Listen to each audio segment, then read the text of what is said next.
Bonsoir à vous tous et bienvenue à notre étude biblique du mercredi soir.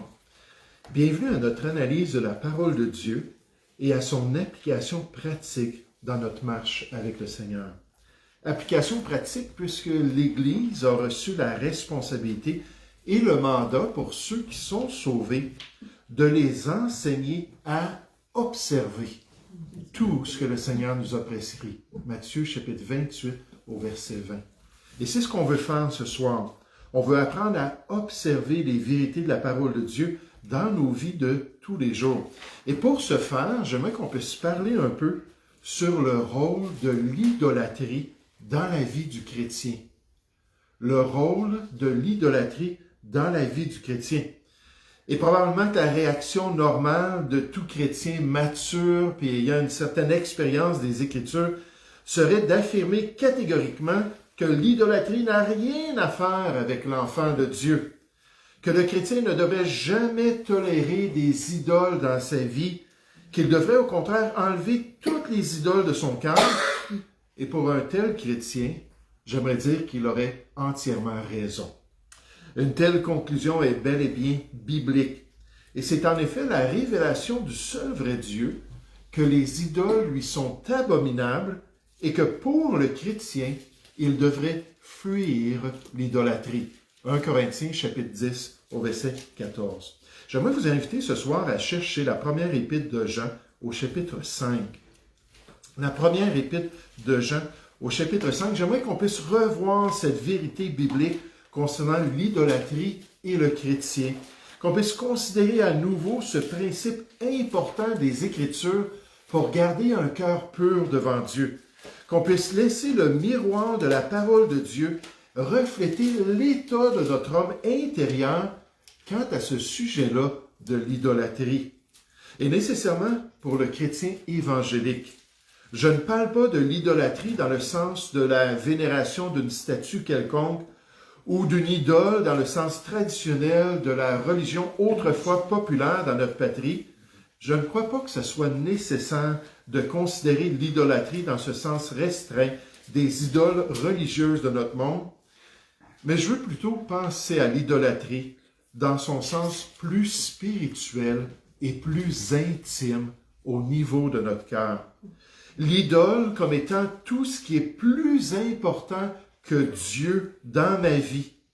Tout ce qui prend la place du Seigneur dans les affections de notre homme intérieur et surtout dans les choix de notre quotidien. En gros, tout ce qui détrône Dieu dans sa place légitime dans la vie de l'enfant de Dieu. Et on sait que le Seigneur doit être la personne la plus importante pour nous. Il doit être la personne qui est assise sur le trône de notre cœur.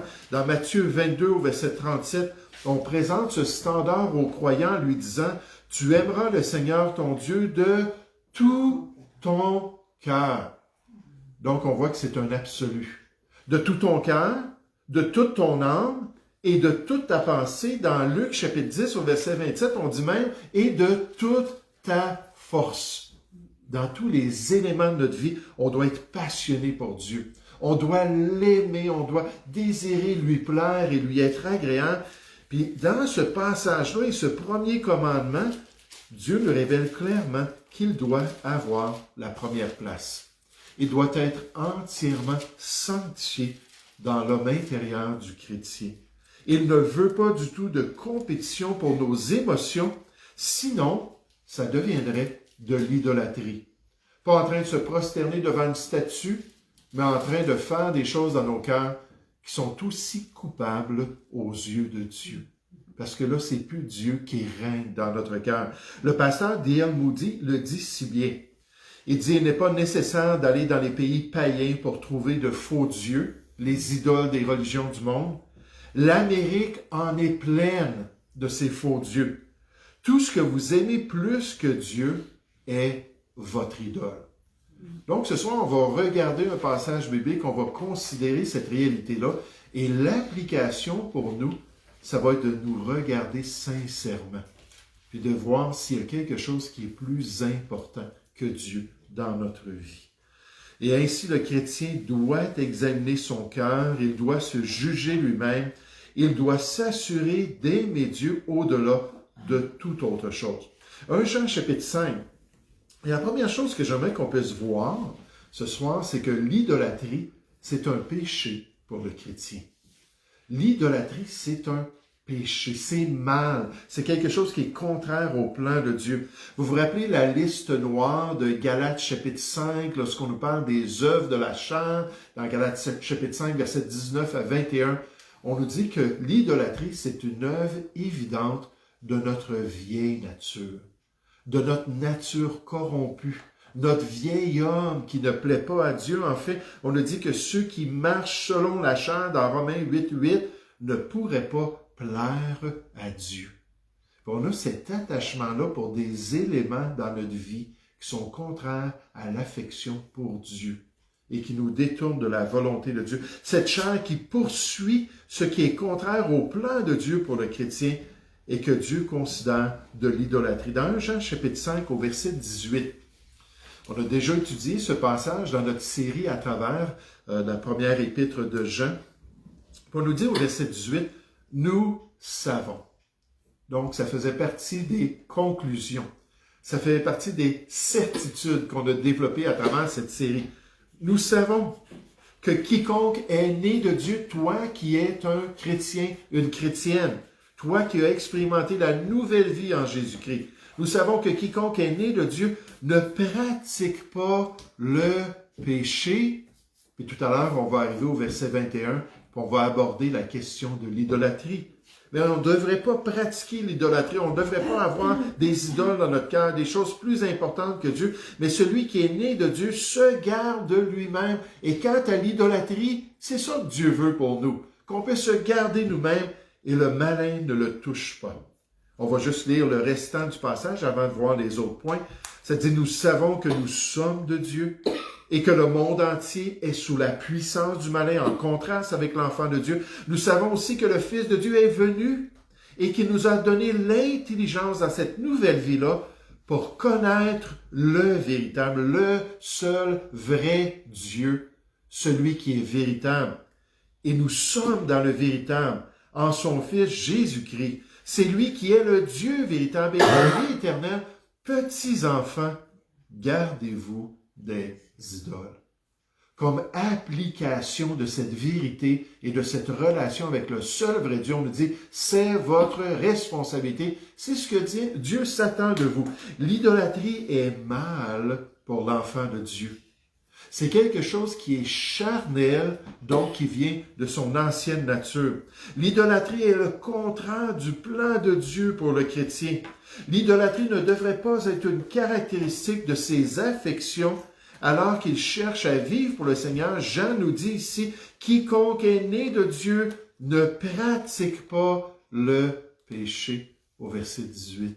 Continuellement, d'une manière qui est un style de vie, d'avoir le péché dans notre vie et d'avoir une idole dans notre cœur qui est contraire à la volonté de Dieu.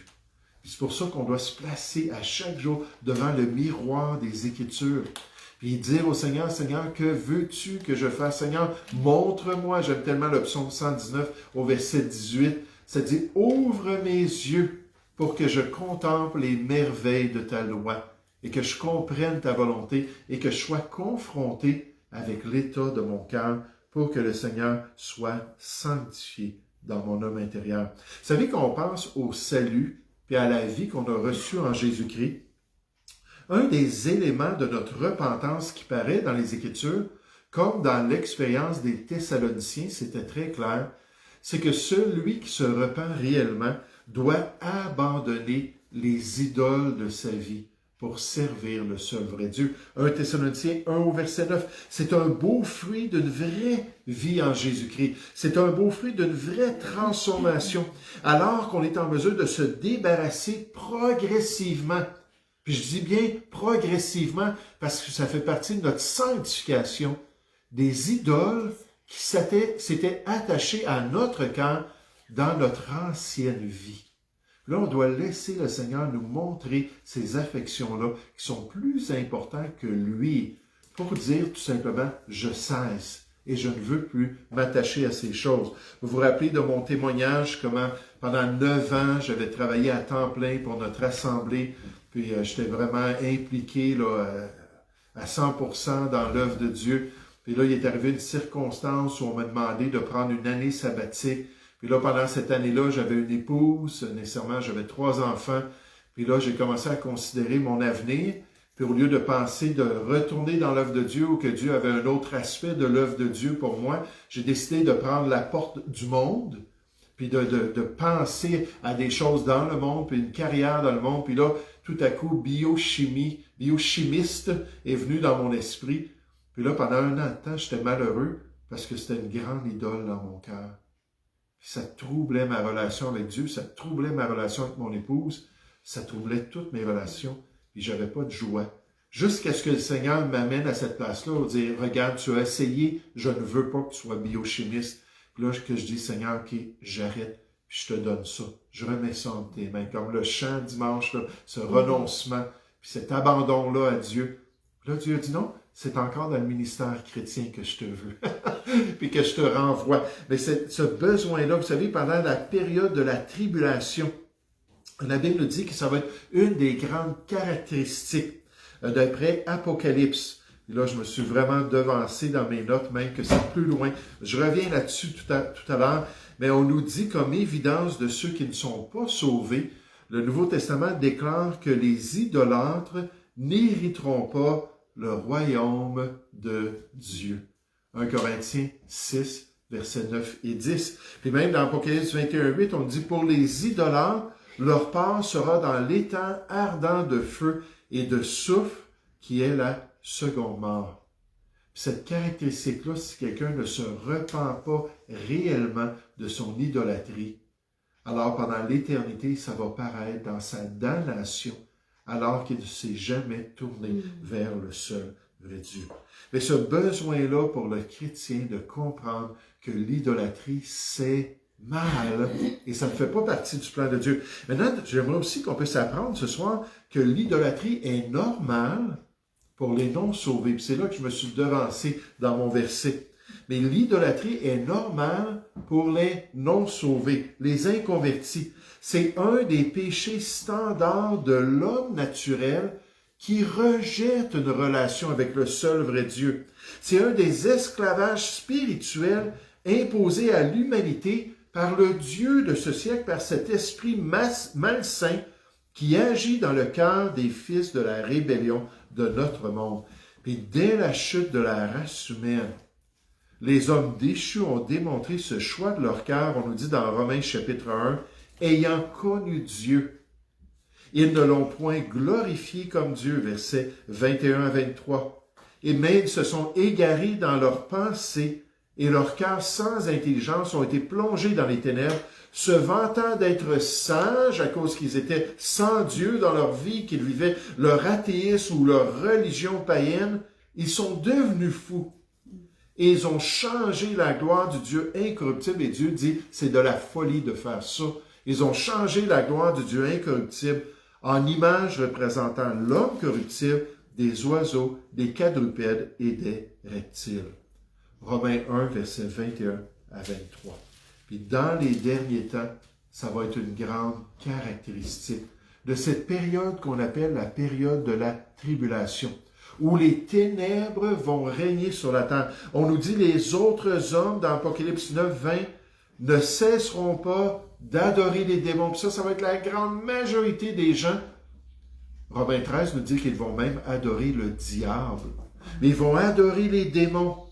Ils vont adorer les idoles d'or, d'argent, d'airain, de pierre et de bois qui ne peuvent ni voir, ni entendre, ni marcher comme une grande manifestation du contrôle que Satan a sur leur cœur. Regardez dans notre texte, alors qu'on voit cela, ce contraste avec les gens qui connaissent le Seigneur. 1 Jean chapitre 5, verset 18, on nous dit, nous savons que quiconque est né de Dieu ne pratique pas le péché. Puis là, au verset 21, c'est clair, il faut s'éloigner de l'idolâtrie, il faut enlever les idoles de notre cœur. Donc, on ne pratique pas ces choses-là. Mais celui qui est né de Dieu se garde lui-même et le malin ne le touche pas. Lorsqu'il fait ce choix, lorsqu'il a compris grâce au miroir de la révélation de Dieu qu'il y a ces éléments qui sont mauvais dans son cœur, il les enlève, il est libre en Jésus-Christ de le faire. Mais au verset 19, on fait le contraste en disant, nous savons, ça fait partie de notre certitude, que nous sommes de Dieu, en contraste avec les non-sauvés, et que le monde entier est sous la puissance du malin, la puissance du péché, la domination de leur nature corrompue et de leur cœur tortueux. Par-dessus tout, et au verset 21, on nous dit, mais vous, petits enfants, en contraste, gardez-vous des idoles. Oh, j'aime bien ce que le pasteur Spurgeon a dit concernant cette réalité-là. Il a dit, aimer un Dieu saint est au-delà de notre pouvoir moral. Le seul type de Dieu que nous puissions aimer en raison de notre nature pécheresse, c'est-à-dire avant d'être sauvés, c'est un Dieu impie, une idole fabriquée de nos propres mains. Si nous ne naissons pas de l'Esprit de Dieu, et si Dieu ne répand pas son saint amour dans nos cœurs, s'il ne s'abaisse pas dans sa grâce à changer nos cœurs, nous ne l'aimerons pas. Pour aimer un Dieu saint, il faut la grâce, une grâce suffisamment forte pour transpercer nos cœurs endurcis et réveiller nos âmes moribondes. Et effectivement, c'est lorsque nous sommes sauvés que nous recevons le potentiel de se débarrasser des idoles et de mettre Dieu à la première place dans notre cœur. 1 Pierre 3, 15, qu'est-ce qu'on nous dit? Mais sanctifiez le Seigneur dans votre cœur. Mettez-le dans une place à part, dans une place tellement importante.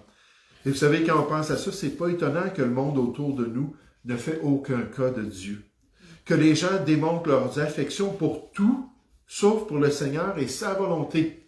On peut parler à des gens qui sont moraux, on peut parler à des gens qui ont de bons intérêts à certains égards, mais si on leur dit, oui, mais l'affaire la plus importante dans la vie d'une personne, c'est d'aimer Dieu de tout notre cœur, puis de suivre la parole de Dieu, puis de venir à l'Église, puis adorer le seul vrai Dieu. Ouf.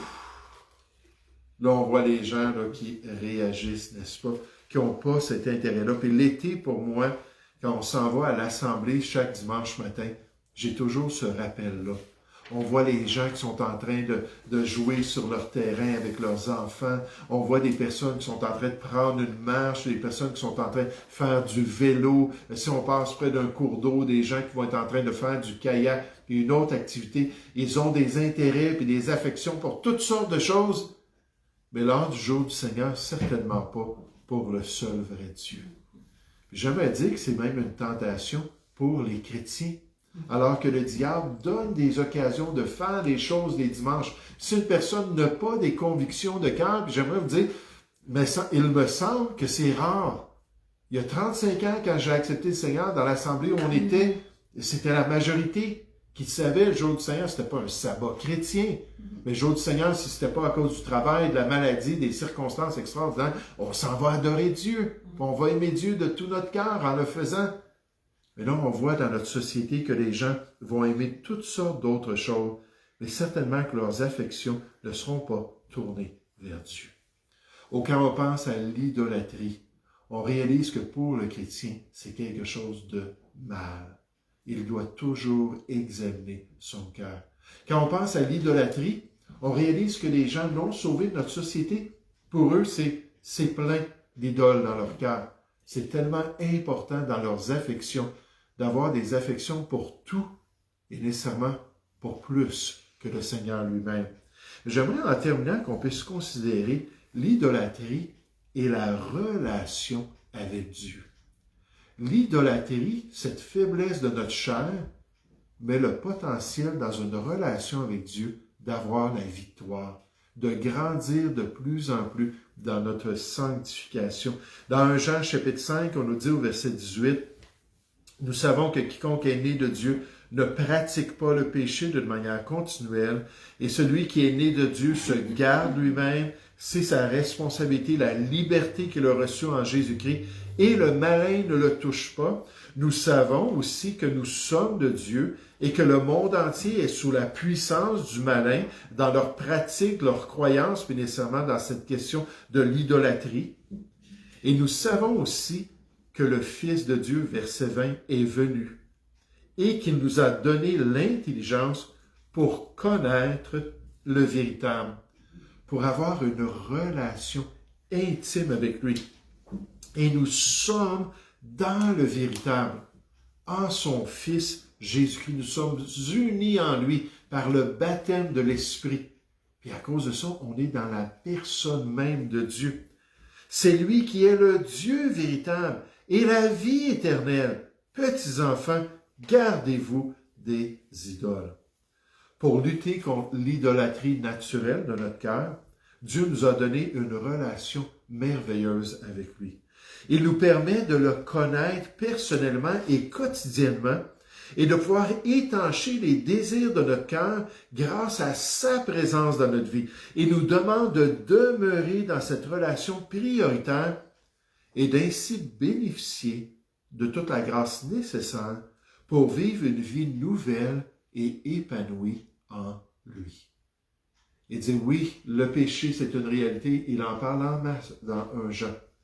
Ensuite, cette relation-là avec Jésus-Christ est contrastante avec les gens du monde, mais elle nous permet de faire des choix quotidiens qui nous permettent d'accomplir la volonté de Dieu. Jésus a promis à ses disciples, en leur disant que la vie éternelle, c'est de connaître le seul vrai Dieu dans Jean 17,3, et c'est sous-entendu, c'est de connaître celui qu'il a envoyé, Jésus-Christ, d'avoir une relation satisfaisante, d'avoir une relation intime avec le seul vrai Dieu pour nous maintenir dans ses voies et nous donner toutes les ressources pour faire ce qui est bien. Demain soir, je m'en vais avec un ami, puis je vais lui amener ce livre-là, Explosion de vie. Puis c'est un questionnement qu'on avait concernant tout ce que le Saint-Esprit fait dans la vie du chrétien. Puis le pasteur Ralph Charles adresse clairement les œuvres de l'Esprit de Dieu dans notre vie. Mais l'Esprit de Dieu, c'est l'Esprit de Christ.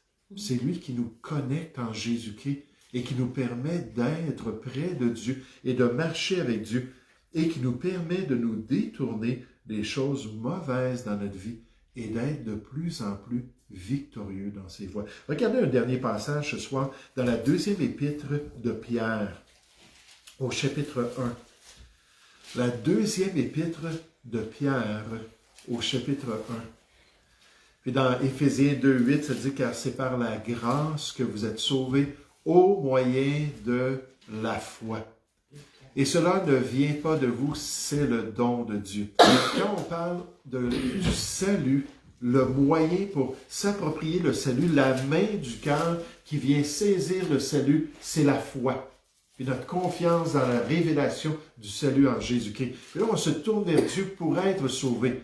Mais ici, dans 2 Pierre, chapitre 1, on nous parle d'un autre moyen. Et cette fois-là, c'est pas pour être sauvé, c'est pour être sanctifié. Et nous permettre d'être victorieux dans notre vie chrétienne, incluant sur cet élément-là de l'idolâtrie dans notre cœur. 2 Pierre, chapitre 1, au verset 3, on nous dit sa divine puissance. Et là, nécessairement, on nous parle du Saint-Esprit de Dieu. Nous a donné tout, remarquez, tout, ce qui contribue à la vie et à la piété. Donc, notre vie chrétienne, puis notre élan de cœur envers Dieu, notre amour pour le seul vrai Dieu, sa divine puissance, son Saint-Esprit, l'explosion de vie, quand on est vraiment sauvé en Jésus-Christ. On nous dit comment? Au moyen de la connaissance de celui qui nous a appelés par sa propre gloire et par sa vertu. Comment est-ce que l'Esprit nous rend vainqueurs? Comment est-ce que l'Esprit nous permet de vivre la vraie vie spirituelle, nous permet d'avoir une vraie piété envers Dieu? Il dit au moyen de la relation avec Dieu, de cette intimité. On nous dit, celle-ci nous assure de sa part les plus grandes et les plus précieuses promesses, afin que par elle vous deveniez participants grâce à la puissance de Dieu, de la nature divine, donc le nouvel homme, cette nouveauté de vie, cette puissance de résurrection, Romains chapitre 6, en fuyant la corruption qui existe dans le monde par la convoitise. Mais au moyen de cette relation-là, est-ce qu'on passe du temps avec Dieu? Est-ce qu'on se discipline pour avoir un culte régulier avec le Seigneur? En écoutant la parole de Dieu, Dieu nous parle, et en priant et en louant le Seigneur, on parle à Dieu.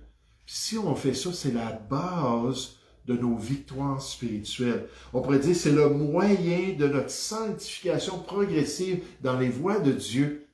Et Dieu nous a donné ça à chacun de nous dans cette vie éternelle qu'il nous a remis en Jésus. Il nous appelle à avoir une telle relation avec lui. Une foi précieuse s'empare des précieuses promesses des Écritures. Et elle élève ainsi au-delà de la simple nature humaine dans la condition la plus élevée convenable, la rendant semblable à Dieu dans la sainteté et dans la vertu. L'expression ici dans notre passage dans 2 Pierre chapitre 1 au verset 3 à 5, participant de la nature divine, est vraiment remarquable. Nous ne pouvons pas devenir divins en nous-mêmes, mais nous pouvons être des participants de sa sainteté grâce à une relation avec Dieu. Charles Spurgeon. Alors ce soir, lorsqu'on pense à ce rôle de l'idolâtrie dans la vie du chrétien, c'est clair, il n'y a aucun rôle d'idolâtrie. Mais qu'est-ce qu'on a appris? On a appris premièrement que c'est mal pour le croyant. C'est un péché qui peut s'attacher régulièrement à son cœur, de mettre d'autres choses dans sa vie, de mettre d'autres personnes dans son existence à la première place plutôt que le Seigneur. Et tout au long de notre vie chrétienne, on doit s'exposer au miroir des Écritures. Puis on doit être sincère devant le Seigneur pour lui demander de nous montrer si on a des idoles qui se sont établies sur notre cœur. Mon pasteur disait toujours, le cœur, c'est comme un gros aimant. Puis toutes les choses qu'on côtoie dans notre vie, ça peut venir se placer sur notre cœur. Puis à un moment donné, là, le Seigneur regarde notre cœur, puis il n'y a absolument aucune place pour lui. Il faut toujours veiller pour que nos affections soient ordonnées et selon le plan de Dieu. Ici, on a vu que l'homme inconverti, que le non sauvé pour lui, l'idolâtrie, c'est quelque chose qui est lié à son péché. C'est lié à son esclavage spirituel, au fait qu'il est sous la puissance du malin. Et c'est normal pour lui de ne pas mettre Dieu à la première place, de ne pas mettre la parole de Dieu, puis la relation avec Dieu, puis l'amour pour Dieu dans une place quelconque dans sa vie. Parce que pour lui, c'est de la folie et ça ne l'intéresse pas. Il préfère l'idolâtrie, il préfère changer la gloire du seul vrai Dieu, puis se tourner vers toutes sortes d'autres éléments de sa vie pour les vénérer et les adorer, plutôt que le seul vrai Dieu. Puis enfin, on a vu aussi que l'élément principal pour nous, en fait pour nous permettre de pouvoir rester purs devant Dieu, c'est d'avoir une relation avec lui quotidiennement, au moyen de la connaissance de celui qui nous a appelés par sa propre vertu et pour sa gloire. Mais 2 Pierre chapitre 1 au verset 4. Désirant quotidiennement demeurer près de lui, désirant quotidiennement nous approcher de lui, et il va s'approcher de nous pour devenir de plus en plus sanctifiés dans les voies de Dieu. Et je prie que le Seigneur puisse nous aider à avoir cette discipline-là et surtout cette priorité dans notre cœur de mettre le Seigneur à la première place. Nous allons prier ensemble. Oui, Père Céleste, on veut te louer, on veut te remercier pour ce privilège ce soir, de pouvoir te connaître, ce privilège d'avoir reçu la vie éternelle et même cette promesse de Jean 10, 28 que nous ne périrons jamais, absolument pas. Et Père Céleste, on veut te louer pour ce privilège de pouvoir nous discipliner quotidiennement, de pouvoir mettre un temps à part à chaque jour pour nous approcher de toi, Seigneur, pour rester en communion avec Christ, pour demeurer dans sa parole et pour que toi, Seigneur, tu puisses nous sanctifier de plus en plus. Que tu puisses nous permettre d'être de plus en plus victorieux. Ô Seigneur, enseigne-nous par ta parole et montre-nous lorsque les idoles viennent s'attacher à ce gros aimant qu'est notre cœur. Nous te prions au nom du Seigneur Jésus. Amen.